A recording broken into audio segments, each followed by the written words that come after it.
Hello, everybody, and welcome to the 20th Annual Ashland Independent Film Festival. 20 years of doing this, and even though we're virtual this year, I have high hopes for In the Flesh next year. You're here to see the Q&A for our program, Short Stories 2, Foreign Exchange. I'm John Stadelman. I'm the, senior programmer in charge of short narrative films. And so I put this program together. So you know right away that I loved all the films in it. There are 6 films in this, 2 from the US and the other 4 from across the globe. And one thing I felt all of these films shared that I loved about them is that they dealt with what I would call issues that are global. And at the same time, they presented them on a very human, a small scale, an intimate scale. And I think their power is increased because of that. So that's another reason that I'm so thrilled to have 2 filmmakers from the group here. We have, first of all, and would you just wave when I say your name, Leah Lenart from the film Cassandra. And Hi. There we go. And Anthony Nti from Daye, Ghana. Hello. Hi. Anthony's speaking to us from Belgium right now. And I think Leah's in LA.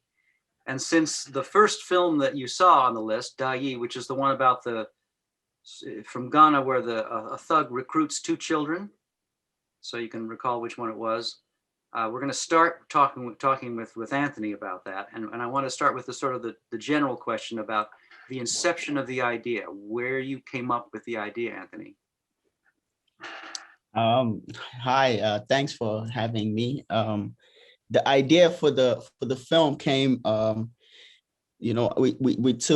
was this event that happened to me when I was a kid, and I was, the person I work with a lot is Chinggis Karibekov. He's a co-writer also, and he was born in Kazakhstan, and he moved to Belgium, and I was born in Ghana. I moved to Belgium, and then while working together, we just tell each other a lot of stories, and there was this event in Ghana where I was supposed, growing up in Ghana, I lived in Medina, the place where Prince is from, when you see the film, so I was this energetic kid, just like running around all the time.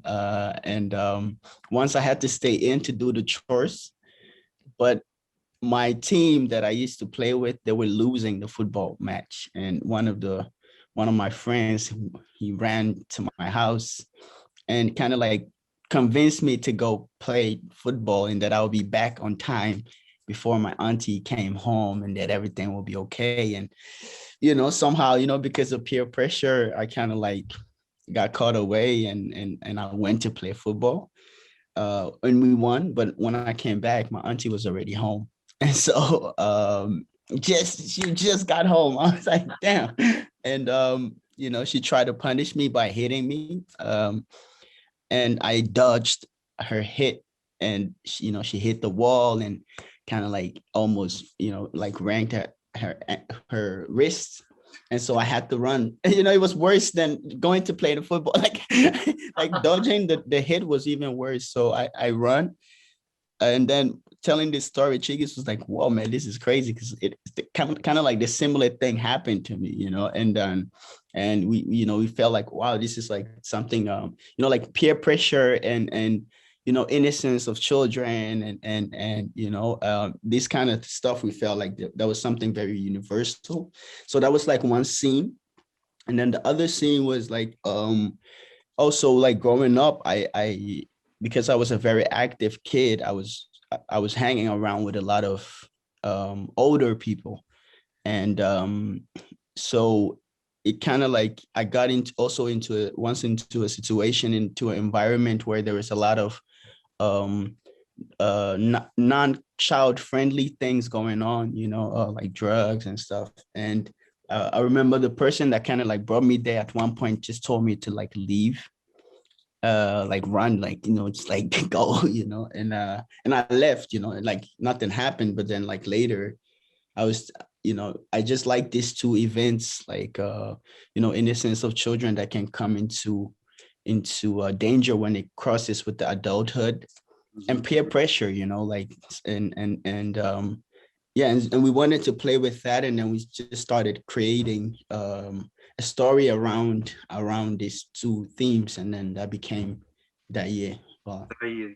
Well, Leah, now Leah's film is the film about, it's really about sexual assault, but what I think is wonderful about it is that it's about the shadowy edges of that, about what you can name as sexual assault, what you can clearly, and what you can't, depending on the situation.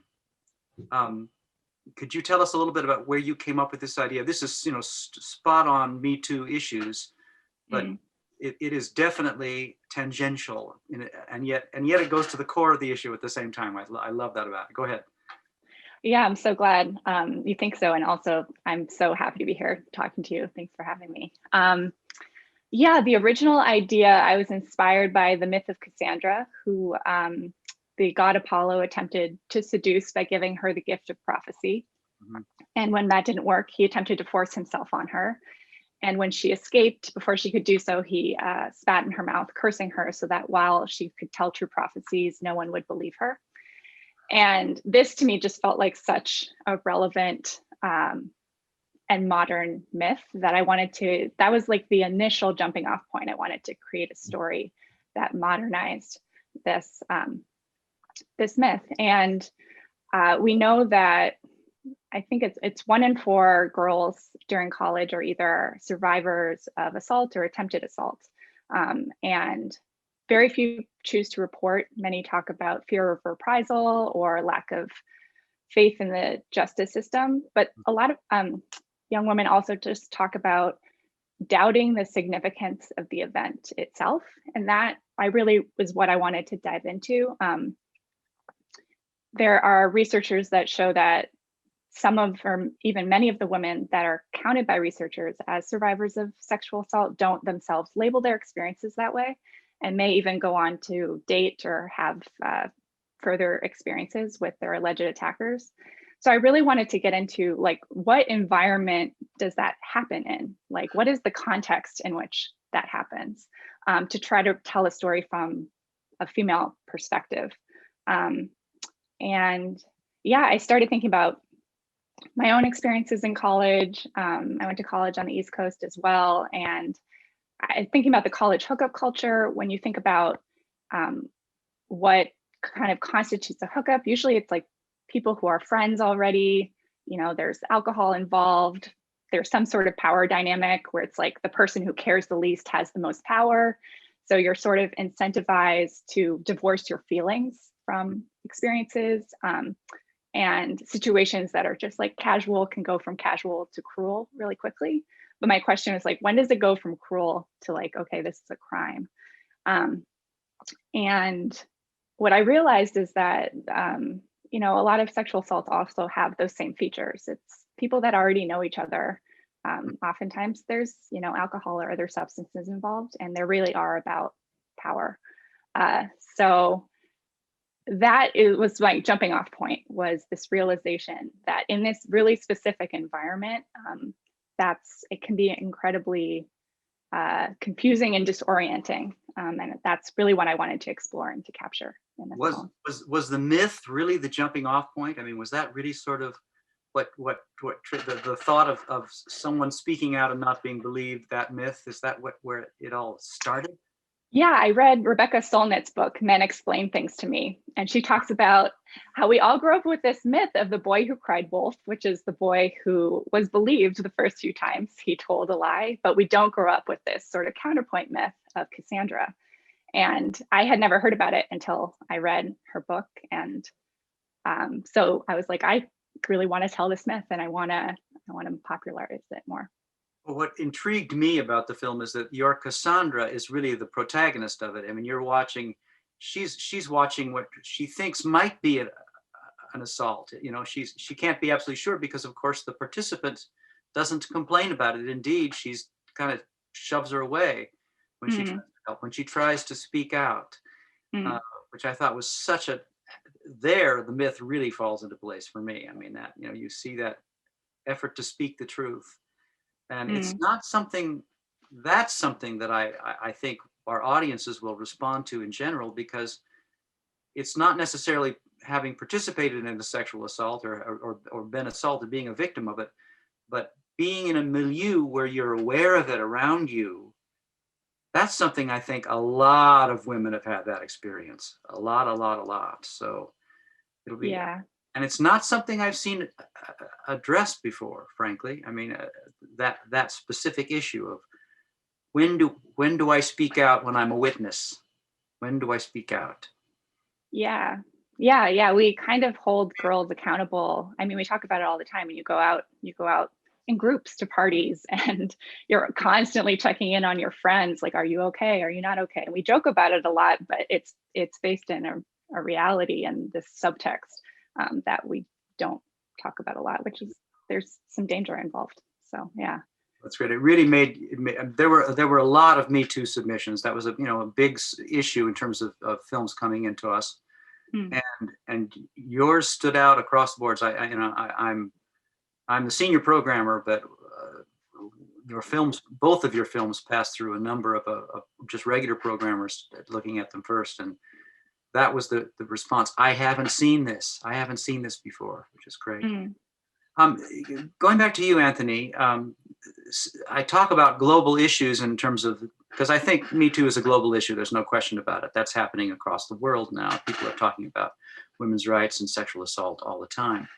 But they're also talking about, I don't want to call it child trafficking, because that's not exactly what this is as far as we know, but it's equally frightening. And I noticed, now this may just be a casual thing, when you described in your synopsis of your film, you talk about the gang member who picks up the two kids as a foreigner. You call him a foreigner. Now, of course, I had no idea. Is there a reason I think I even heard you allude to it when you started talking about it. Why is he a foreigner? That's a good question. I mean, that's a good question. Actually, so his name is called Boga in the film. And Boga is a slang used by local people, I mean, like people from Ghana, to describe somebody that is not, I mean, it could be that doesn't live necessarily in Ghana. So if I, like me being born in Ghana, if I go back, like my cousins, they call me Boga. It's like this, it's like this word that they use, and it comes from the first people that immigrated from Ghana to the West. They went to Hamburg in Germany, and people from Hamburg, they call them burgers, so burgers, and so the Ghanaians started saying because you can't say, it's not in our vocabulary, like to say burger like in German, so it became Boga. Yeah, and so the reason that I wanted to use that is that because all the three characters, they kind of like all three of them have something that is related to me, in a sense of like how Princess and how Matilda is in the Boga, like all these three characters kind of like form, they have like little things from me as a person. And there are also a lot of people in Ghana that are, it's not because you're, let's say, Black or whatever, that you're all from the same place. And so and also like when you hear him speak, like he speaks French, for instance, and that already tells you he can be from, because French is not a language that is that is spoken in Ghana, but you do have a lot of people there. So it was just to give the character a bit more dynamic, a little bit more yeah, to give him a little bit more body. And also, we read a lot of stuff, that that had something, to do with the trafficking and stuff, which wasn't necessarily something that we wanted to talk about too much, but mostly it was like people will come from outside and come in and take kids and go out, you know. And so it wasn't really like an inside job that was, you know, that happened. And so those are the different reasons that we went for Boga. So definitely there's the whole, you said it was a personal story, and it is kind of, it's almost like putting little bits of yourself across there too. Yeah. But you're also painting a picture of a more complex society, you know, than people assume. In the United States particularly, we just go, oh, well, you know, everybody's gunnies and Yeah. like, no, there's people from all over the world there all the time. Yeah. You know, But it's I very have, diverse. when I was watching it, because you picked a little, I call her a tomboy, but she's a little girl. I was really afraid of the sex trafficking thing. That's where my mind went, was like, oh no, they've got these kids. Did you, as you're constructing this story, Sorry. did you actually kind of consider what the gang was, how they were going to use the kids? What did you go that far in terms of thinking it out? No. So, but I mean, I kind of like, we had different things that could have happened, but we didn't go that far. Because our question was more, like I said, because we were looking for a universal thing, and it's beautiful that it's funny because when an adult watches Daye, they have a completely different experience than when a kid watches Daye. And that was actually what we wanted to say. Like when a kid's world crosses with the adult world, you have different things that is happening. One, I mean, like when we follow the kids, they probably had the time of their lives. You know, they went to the beach, they saw different things that I believe that kind of like broaden their horizon. Yeah. Unfortunately, it could have also went wrong, you know. Very wrong. And so when the kids look at it, they're seeing this beautiful adventure that ends, that almost goes bad at the end, but whew, they survive. Yeah. And adults, as of the moment the Boga comes in the story, they're like, holy hell. And so and this was like the, oh my God, my commercial is on TV. Look at it. We were talking about a commercial that I did that hadn't come on TV yet, and now I just saw it. Oh. Anyway, so no, so we the whole time we wanted to make like a social drama that becomes like a thriller. Yeah. But there is no violence. Like, we didn't want to show violence. Have you shown it to kids? Have you shown the film to children? Yeah. I had this Q&A with a bunch of kids from Italy. It was amazing. Like just to see how kids reacts to it, and adults, you know, and we had a lot of conversations about it. And like me and Chingis, we were like, so how are we gonna make it exciting when there is nothing happening? And then we were like, I think as of the moment you crosses these two worlds, you know, you will have that excitement somehow. I hope. I mean, we just hoped, and that's what it kind of like became. So we didn't really. It wasn't about, okay, he's gonna do that and that with the kids, because it could have, you know, but it was more like we crossed two worlds that are kind of like dealing with peer pressure on their own way, in their own way. And they kind of like learn from each other, and thank the power of energy in the universe, things didn't go as you know, it went okay. But you also show your I guess you'd call him the antagonist, but he's a kind of a protagonist too, isn't he? Your Boga. Yeah. His change, his gradual realization that he's led these kids, that these kids have lives and they mean something, and that he's not going to let them get whatever they're going to do with them.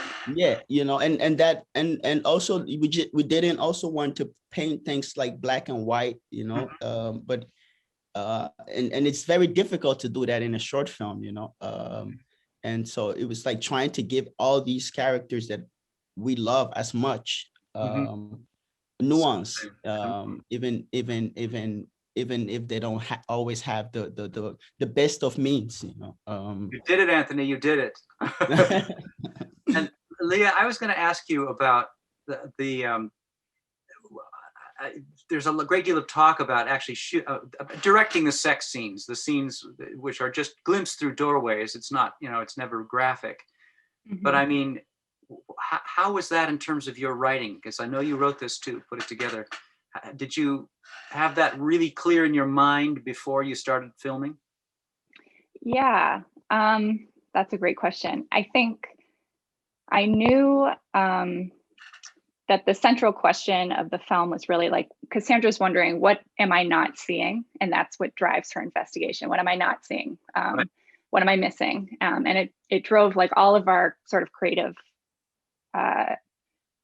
ideas and conversations around the film on set. I really connect with what you were saying in terms of shooting like a social drama as a thriller, because that was a lot of what we were going for too. We wanted to shoot it like a thriller, and make, what's not happening really clear, that there's tension in what you don't know, or what could happen or what could have happened. So I knew from the start that Cassandra was just going to see a glimpse of a moment. It was going to be shrouded in shadow, and it was going to be very quick.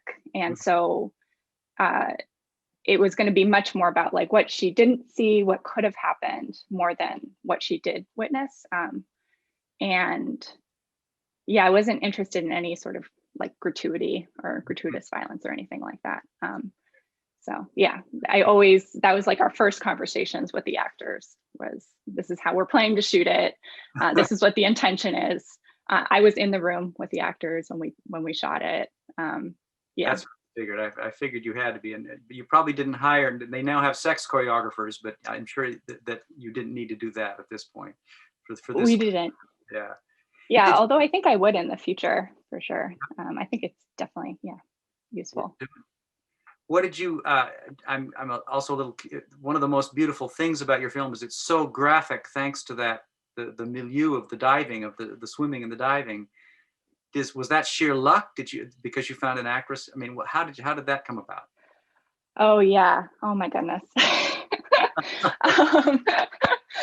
You can just see the stress, waves of stress coming back.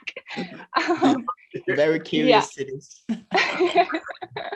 It was in the original idea, and yeah, we did a really we hired a casting director who's amazing, Jamie Ember, who's up and coming now, and she helped us do like a really broad search for actresses, and we were looking for actors that can dive or divers that can act.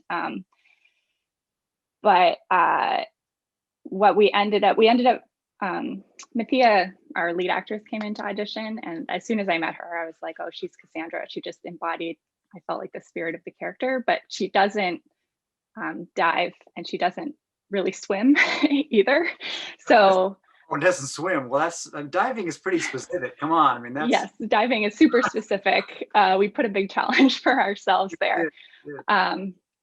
So yeah, so then our challenge was to find a body double and a stunt double, and we found this really amazing young diver who's competed in the Junior Olympics, who happened to look just like Mathia, our main actress, and so that's how we were able to film those diving sequences.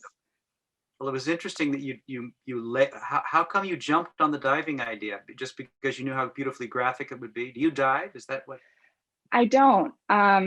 Yeah, I wasn't, I played soccer all through growing up. So I definitely connected to the character around having constant lingering injuries that you're just sort of powering through, playing through. But I don't dive. And I think it was kind of instinctive. I knew that I wanted Cassandra to be an athlete because I feel like athletes are very used to competition, used to pushing through injuries, used to being very structured. And I felt like used to like there being a clear, score given, and used to sort of clarity. And I felt like that type of character would be driven, the most driven in a situation where there isn't as much clarity. Wanting that clarity, yeah. But in terms of like the pool, again, I think it came back to our central question of like, what am I not seeing? And we set it in the winter on the East Coast, like people are just constantly covered physically. layers and layers of coats and clothing, and the pool is like a counterpoint to that. You know, you can't hide anything in a Speedo. So it's like the visual complete opposite of the rest of the world. Yeah, there's something, I mean, just about diving, about, you know, very visual about taking a leap. I'm just amazed by the grace and beauty that these young women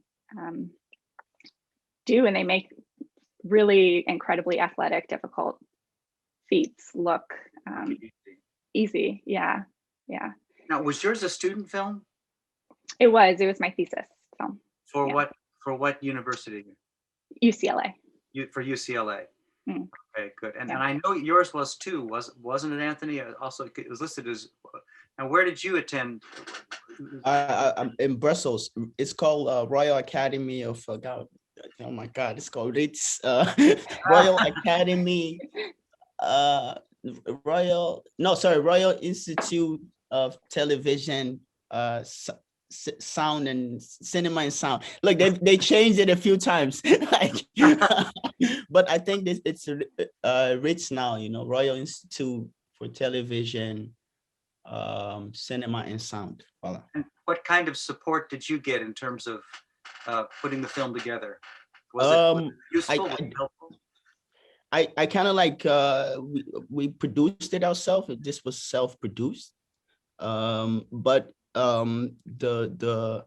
I just Equipment? my school is not this very big. I mean, like, they have like material and stuff, and so there was equipment to use to do your film. But I was going overseas. I mean, I was going back to Ghana. I was going to shoot in Ghana. And it was a bit difficult to, you know, because it's not a very big school to like give me like the equipment that the other students needed to use. So I kind of like told them, like, you know, just don't worry about it. I'll come back with a movie and then we'll figure it out. And so they didn't give you the film. They all they did was it was very difficult. I did got like a sound equipment, and then they kind of like made sure, because it was very difficult getting to be insured to go. You had to so they had to too. Yeah. So they had to come in between, you know. But I have this, you know, the DP I work with him often, you know, because I shoot other things and, you know, video clips and commercials sometimes with him, and he has his camera. So I was just like, I mean, just take your camera, man. We'll nobody will steal it, you know.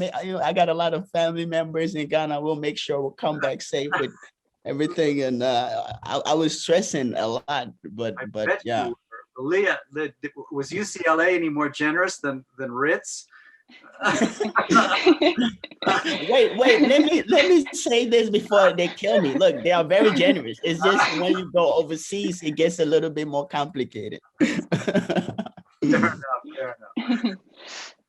Yeah, UCLA definitely was generous, but we made one of the earliest creative decisions was we were going to film on the East Coast, on location rather than in Los Angeles. So it ended up making more sense to rent local equipment. Our DP did bring a camera. He had access to a camera too.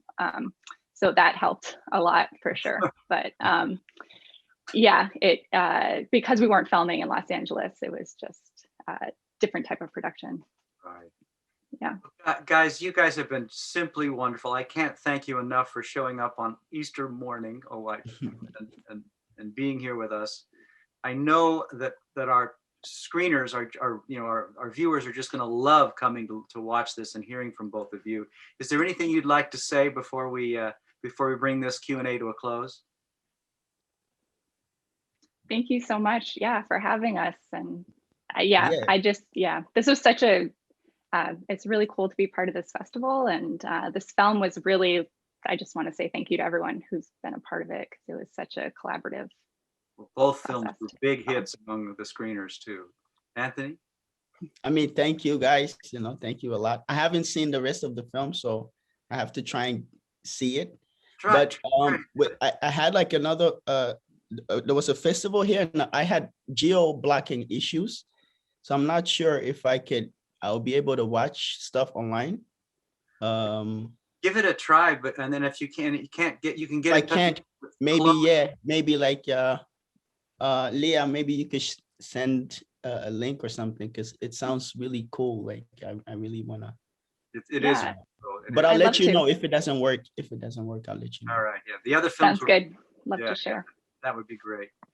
Well, guys, appreciate it. Have a great Easter, and hopefully you'll get a chance to see each other's films someday, because they're both terrific. We You will. too. We will. You too. Thank Happy you. Easter. Enjoy. Yeah. Thank you. See you later. All right. Bye-bye.